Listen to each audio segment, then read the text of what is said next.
Kemudian terkait dengan klaster hak sipil dan kebebasan. Klaster ini penanggung jawabnya adalah Kadis Kependudukan dan Catatan Sipil. Ada 3 indikator di dalam klaster ini, yaitu pertama, klaster presentasi anak yang diregistrasi dan mendapatkan kutipan akta kelahiran. Penanggung jawab indikator ini adalah pejabat fungsional di Dinas Kependudukan dan Catatan Sipil. Apa saja yang perlu disampaikan oleh pejabat fungsional ini terkait dengan pencapaian indikator ini adalah pertama, presentasi anak diregistrasi selama 2 tahun terakhir. Yang kedua, persentase anak yang mendapatkan kutipan akta kelahiran selama 2 tahun terakhir. Yang ketiga, presentasi anak yang telah mendapatkan kartu identitas anak selama 2 tahun terakhir.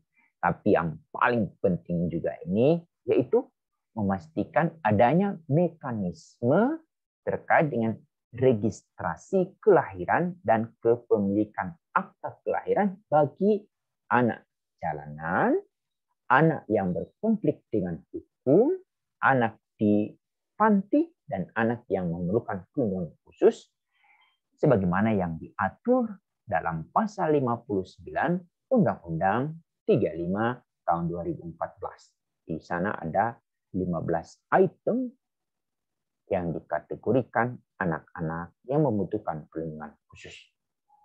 Lalu, apa saja yang perlu diinformasikan juga oleh Dukcapil, yaitu terkait dengan apakah SDM penyelenggara registrasi kelahiran dan kepemilikan kutipan akta kelahiran itu sudah mengikuti pelatihan konvensi hak anak.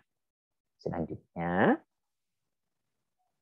Dinas Dukcapil itu pada saat melakukan semua upaya untuk pencapaian target indikator ini bermitra dengan perangkat daerah mana saja. Nah, ini perlu juga dicatat dan dilaporkan dan apa peran mereka dalam rangka percepatan kepemilikan akta kelahiran dan KIA. Lalu yang terakhir, ini yang selalu dibanggakan oleh bupati atau wali kota, yaitu dinasnya memiliki program inovasi. Nah, program inovasi apa saja yang ada di kabupaten kota Ibu Bapak yang ada di Dukcapil terkait dengan kepemilikan kutipan akta kelahiran atau terkait dengan KIA ataupun dengan percepatan kepemilikan kartu penduduk bagi anak di usia 17 tahun. Di pas anak itu merayakan ulang tahun ke-17, bupati atau wali kota itu menghadiahkan KTP. Sehingga pada saat dia akan mengakhiri masa usia anak, dia masuk usia 18 tahun, dia sudah memiliki KTP. Kemudian, indikator selanjutnya, indikator 5, yaitu tersedia fasilitas informasi layak anak atau ILA. Ini penanggung jawabnya adalah pejabat fungsional Dinas Kearsipan dan Perpustakaan Daerah. Apa saja yang harus diinformasikan oleh perpustakaan daerah? Pertama adalah apakah ada fasilitas layanan informasi anak di kabupaten kota. Disebutkan semua, perpustakaan daerah, perpustakaan keliling, ruang baca, sudut baca, pokoknya apa saja yang terkait dengan kemudahan anak-anak untuk mendapatkan atau mengakses bacaan-bacaan itu dilaporkan. Itu yang dimaksud dengan fasilitas. Kemudian ini yang kedua yang ditekankan adalah fasilitas layanan informasi anak yang sudah terstandarisasi sebagai pusat informasi sahabat anak. Nah, ini apakah sudah terstandarisasi oleh Kementerian Pemberdayaan Perempuan dan Perlindungan Anak. Ini yang sudah bekerja sama dengan Perpustakaan Nasional. Ini juga perlu kita pastikan. Kemudian yang ketiga, jumlah anak yang mengakses fasilitas layanan ILA per tahun selama 2 tahun terakhir. Harapannya ini ada kenaikan. Meskipun kita ketahui sejak tahun 2020 pandemi menerpa kita, tetapi belajar dari apa yang sudah diupayakan oleh Perpustakaan Nasional dengan mengembangkan perpustakaan digital, ini kan di sana terpantau siapa saja yang mengakses. Ini juga bisa kita laporkan ya. Kemudian yang terkait dengan fasilitas layanan ILA bagi AMPK di LPKA, di LPKS, panti asuhan atau lembaga kesejahteraan sosial anak, di balai atau di lokasi-lokasi di mana anak berkumpul. Kemudian yang menjadi penting juga nih, apakah ada mekanisme pengawasan atas konten informasi yang tidak layak anak? Nah, ada 3 informasi yang harus kita pastikan itu tidak terakses oleh anak-anak. Pertama adalah terkait dengan informasi kekerasan. Harus bisa difilter, dihindarkan. Kedua, terkait dengan pornografi. Dan yang ketiga, terkait dengan intoleransi. Kemudian, SDM pengelola layanan informasi bagi anak dan atau bisa terstandarisasi sudah tersertifikasi ramah anak. Ini kita harus pastikan apakah SDM-nya sudah tersertifikasi ramah anak belum. Kemudian SDM penyelenggara layanan ILA yang dilatih konvensi anak siapa saja yang sudah ikut pelatihan. Baik itu yang diselenggarakan oleh Pemda, oleh pemerintah pusat maupun oleh lembaga swadaya masyarakat. Kemudian perpustakaan daerah ini dalam mencapai target indikator fasilitas informasi layanan anak ini bekerja sama dengan perangkat daerah mana saja, terutama terkait dengan penyediaan layanan fasilitas informasi layanan anak.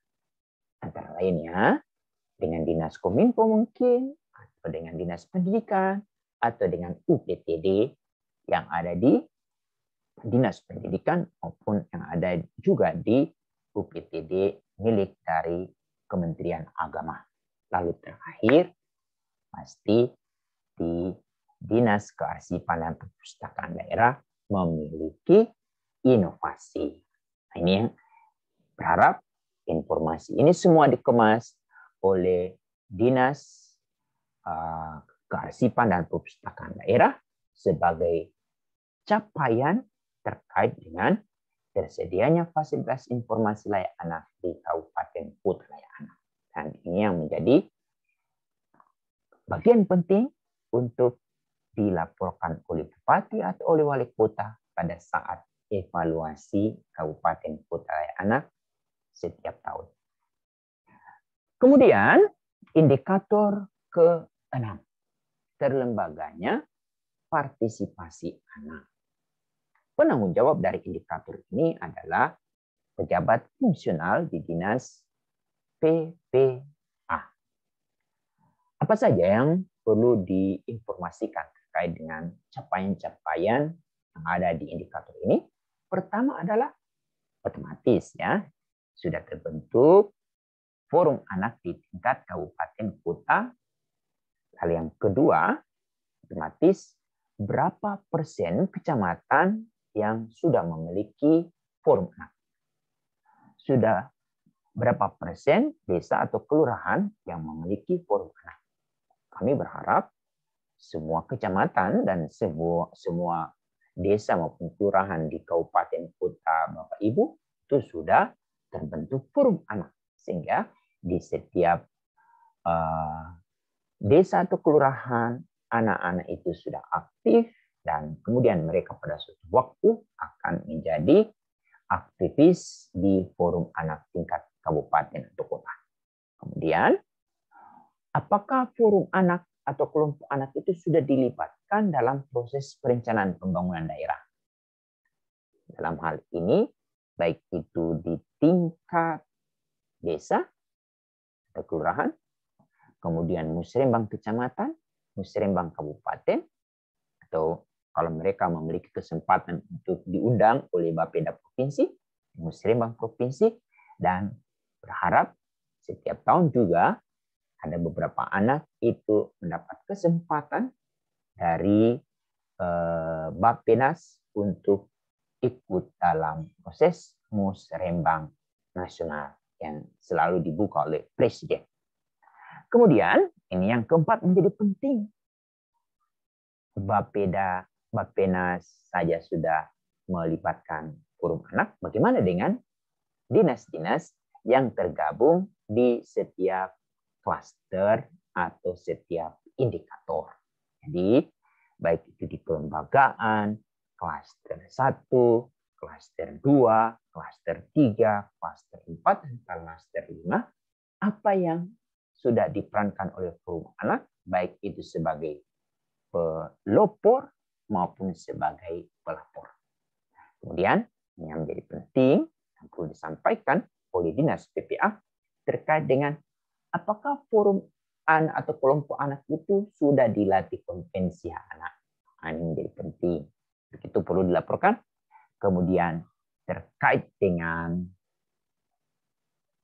terlembaganya partisipasi anak ini dalam peningkatan pengetahuan dan kapasitas forum anak atau kelompok anak, PD perangkat daerah terkait mana yang sudah terlibat, kemudian lembaga masyarakat, dunia usaha, dan atau media yang harus dilaporkan. Lalu terakhir, apakah forum anak yang ada di kabupaten kota ibu bapak itu punya keunggulannya tidak, yang kemudian menjadi inovasi yang dapat dijadikan praktik baik untuk dicontoh oleh kabupaten kota lain di Indonesia. Atau bisa saja di tingkat ASEAN maupun di tingkat internasional. Ini menjadi penting juga. Itu yang terkait dengan indikator 6 yang ada di klaster hak sipil dan kebebasan. Kita beranjak